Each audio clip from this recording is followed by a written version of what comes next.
You are live, Senator. Thank you. All right, good afternoon. It is January 13th. This is the meeting of the Senate Rules Committee. We're going to continue our discussion about how we'll be doing our work over the next few weeks and months in relationship to the pandemic and the community spread that's going on right now. I wanted to start just by way of explanation because I know there is some confusion generally in the public that the decisions that are made for the State House are really made within the Senate Rules and the House Rules committees. There are recommendations that come from Joint Rules and for Joint Legislative Management. But really, we decide within these committees how to do our work together. And I mention it because I know there's been quite a lot of folks reaching out to me and to the speaker to talk about, what are we, meaning me and the speaker, what are we going to decide about how we're doing our work? And I just want to make it explicit for people that we are essentially the team captains. We are not the czars. The bipartisan committees, the Senate and the House Rules Committee, they make the decisions collectively. And so that's why we are continuing to meet in the Rules Committee to decide how to go forward. I think what makes the most sense is to look at the recommendation that came from Joint Rules regarding updating the masking policy. So if Secretary Bloomer, you could take us through that, I would appreciate it. Thank you, Senator. So as you may recall, the first day coming back to this session, there was a resolution passed by the Senate as a whole, and that dealt with masking and what the requirement for masking would be within the Senate. That allowed or required senators to have masks on when they went into the chamber or into any committee room. There was the language itself, rather than lock it in to a particular type of mask, as the original recommendation by Joint Rules did, sort of what the requirements were, covering your nose and covering your mouth. It is the language that was used allowed the Senate Rules Committee to establish the minimal requirements for the masks. And so when you first passed that, the minimum requirements for the masks were what was being done with Joint Rules, which was the covering the nose, covering the mouth. Now Joint Rules, as of yesterday or the day before, has made a recommendation that the masks be upgraded to the sort of the surgical masks or the N95s or the KN95s. And so the way that the resolution was written and adopted by the Senate permits you to decide whether or not you want to increase or up or heighten the level of the requirements for the masks that the senators have to wear in both the chambers and in the committee rooms when you are physically present. At this point, there's a few people who have come in, but generally most everyone is remote or on a hybrid. But if you want to return, you're required to wear a mask, and we also have, as you recall, a vaccination or testing policy. So the question today really is the Joint Rules adopted a heightened mask requirement, and it's whether or not the Senate Rules wants to use the discretion it was given under the resolution adopted by the full Senate to heighten the requirements for Senate masks. So questions, Senator Clarkson. I would move that we adopt the Joint Rules recommendation on heightened, improved mask. Now that we know more about mask construction, the mask upgrade recommendation. Thank you, Senator Clarkson. Now open it up for discussion, questions, comments. Senator Brock, you are muted, sir. I sound better when I'm muted, frankly. The question is regarding the mask mandate. Is it implicit without saying it that the mask that we are requiring, namely the surgical mask, will be made available to anybody who comes to the door who wants one and who doesn't have it? And I assume that's our intent. I don't know if that is our intent. Because that's one of the things that I think we need to convey to the public. I agree. And so Secretary Bloomer, just refresh our memory. Is there any language in there about masks at the door or masks being made available, or is it simply implied? And should we have Or should we add something before we vote on it? There are, sorry, two issues on that, Senator. And I'm reading back through the policy that was adopted recently. The masks themselves are supposed to be the N95s, KN95s, KF94s. They have to be double layers. It's used medical or surgical masks.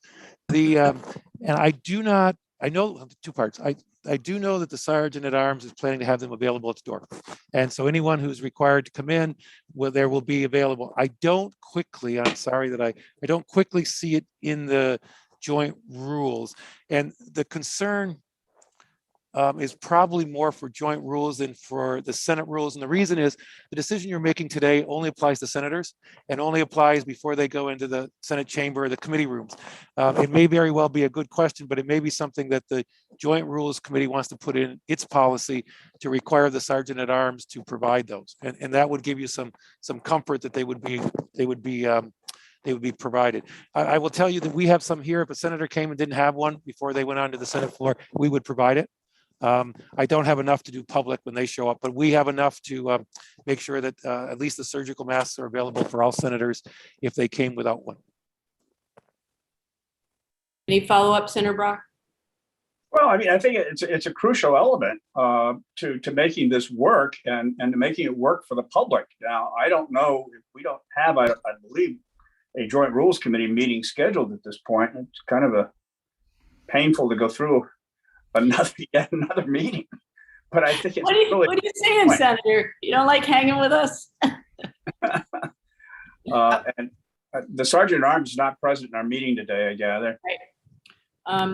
I can certainly flag this for the speaker. I certainly understand your concern. Any policy we're putting in place, you want to make sure that we are supplying that for folks coming into the building. So I will make sure that it's and ultimately, we want to not just fight, but we want to be explicit, because what we say to ourselves is fine. It's what we're not saying to the public that's really important here. Understood. Yep. So it's not enough just to supply them. People need to understand that we are doing this for the reason of making it the building completely accessible. Correct. Thank you. Senator Hooker? Yeah, and I don't know that it's necessary, and it may be implicit in the language, but one of the reasons that we talk about the type of masks is because a very popular and extensively used type, the cloth mask, is not acceptable. And I don't know if that needs to be made perfectly clear. I mean, people, especially coming in from the outside who have masks that they've been wearing, may not understand that, may not know that, and have to have their mask replaced. So I'm not sure that it needs to be spelled out, but it certainly is implied. It is. Secretary Bloomer? It's spelled out. Yeah, so it is spelled out, and I'm sorry, I should have sent you this. There are the policy requires got to completely do the nose and mouth. It has to be a medical or surgical. It has to securely fit on your head. It has to have loops or back. It's got to fit over your nose, mouth, and chin. And then it says that other facial coverings of cloth, slits, exhalation valves, visible holes, punctures are all prohibited. So I think it says a cloth one would be prohibited, and so you have to have one of the other types to get in. Okay. And just one other comment, and I don't know how masks that people who need to read lips are using, the clear masks, are they included in the masks that are acceptable? This Next may to the question, Senator Hooker, I do not believe we contemplated that, but I certainly understand the question and the concern. Is there anything in the policy, Secretary Bloomer, that would address that? Potentially. I mean, there's language in paragraph 2, the new one says, or similar grade mask or more protective grade mask.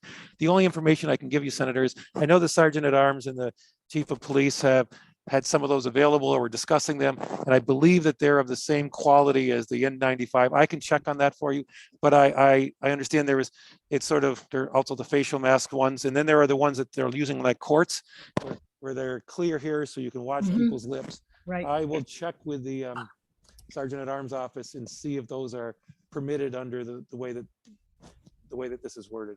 Okay. Thank you. Thank you, John. So, any other conversations about this? We're not on YouTube? It says we're live. We're not live. Okay, We're we, live. It says we're live. I know. So Carolyn just popped in to say she can't find it streaming. So, so let's hang tight for a moment. Figure out what's going on. Okay, So it does may- say we're live here. Yeah, just so you'll know, we're going to try to test it. I'm going to stop my video and put it on mute. Vanessa's getting the chamber ready, so we're sort of, let me find out what I can get moving. Thanks. John, we're having, Oh, I'm still here. you're Senator. just a little quiet. Well, I you know, mean, it's probably- your probably the audio- maskers. No, Is it's the that better? microphone. That's better. Sorry, Right. thank you. It's working. Mhm. The YouTube is working. I'm Okay. looking. Okay, so I think, I'm not quite sure what happened, but so let's continue. Thank you, Randy.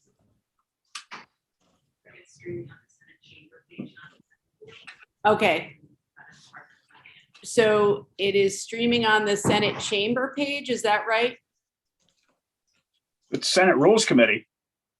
Okay, I'm not sure what's going on here. So my apologies.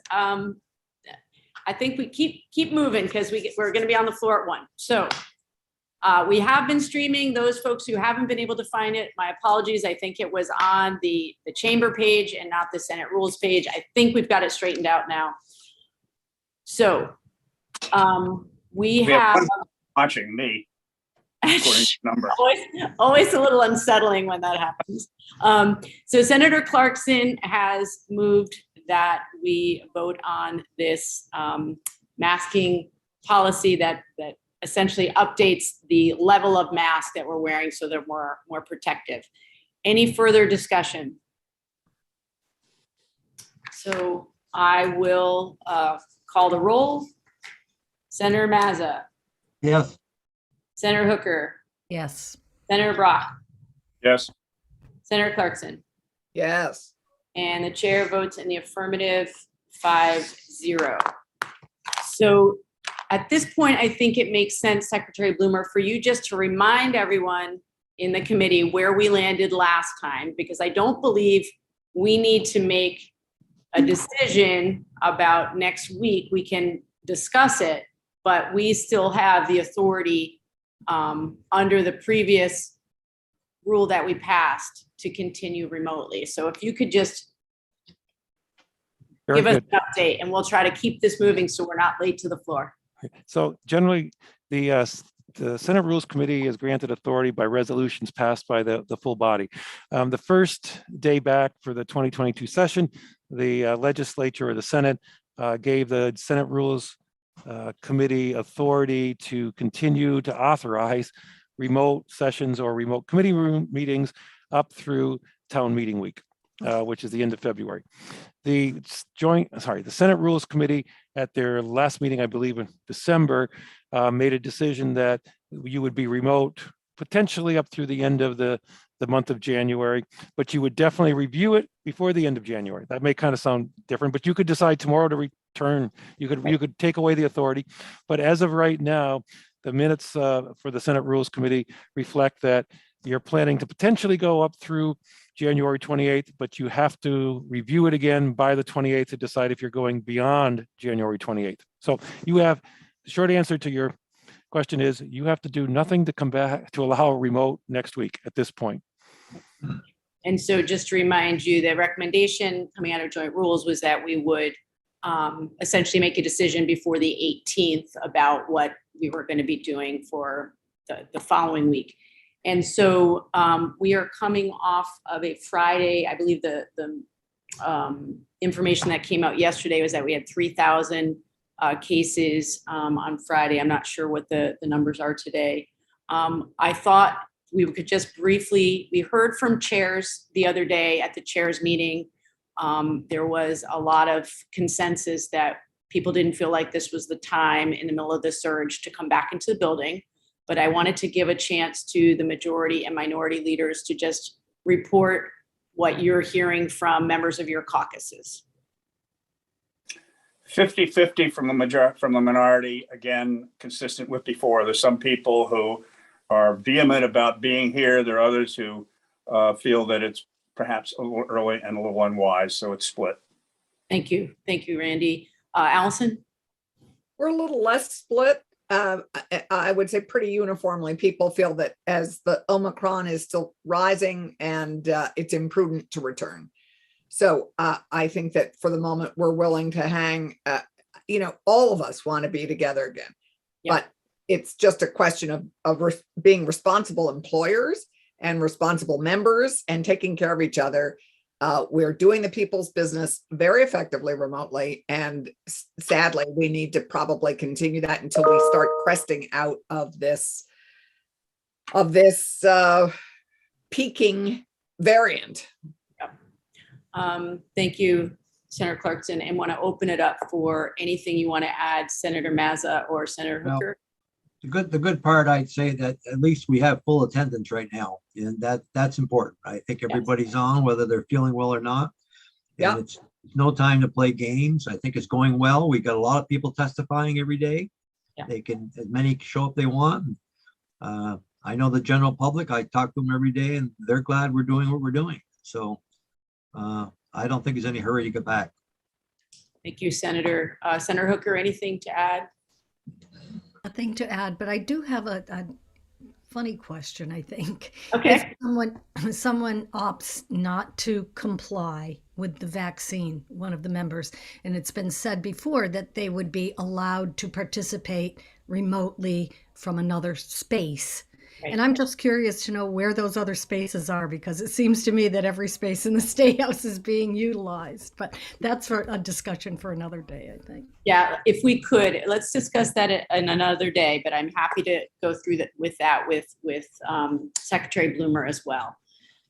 So it sounds like there is consensus. I wanted to just propose that although we have permission to wait to the end of January, I would be more comfortable with us checking in on a weekly basis about what the conditions are, how people are feeling.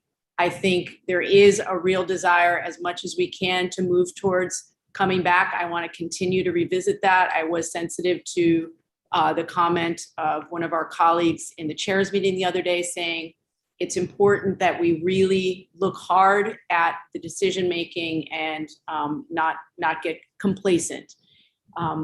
So my first consideration is making sure that we can, as Senator Mazza said, do our work effectively. We have got a lot on our plates, a lot of really important work to do. And at this point, right now in the middle of the surge, I agree with the committee, what I've heard so far. I think it's wise and prudent to, for next week, consider working remotely again. I know I also wanted to give you an update. We heard some testimony in health and welfare yesterday. I spent some time over there, had a doctor for UVM Medical Center coming to tell us they're very concerned about the rising number of cases and their inability to handle it. And I don't want us to be contributing potentially to that crisis right now. So if it's all right with you, we, as Secretary Bloomer said, we don't need to do anything, but I would propose that we meet again next Thursday to just check in. We can check in briefly. I just would like to keep the lines of communication open. Does that, Senator Clarkson, something to add? Oh. Yeah, so let's save in advance. Let's save this time, 12:30 on Thursday. I like that idea because I know how all of our schedules fill up. Exactly. Anything else anyone wants to add before we go to the floor? I really appreciate all of you. You are practical, smart, carefully, you're carefully considering the issues, and I very much appreciate that. So at this time, I would move to adjourn this meeting, and I will see you on the virtual Senate floor. Look forward. Thank you. Thank you.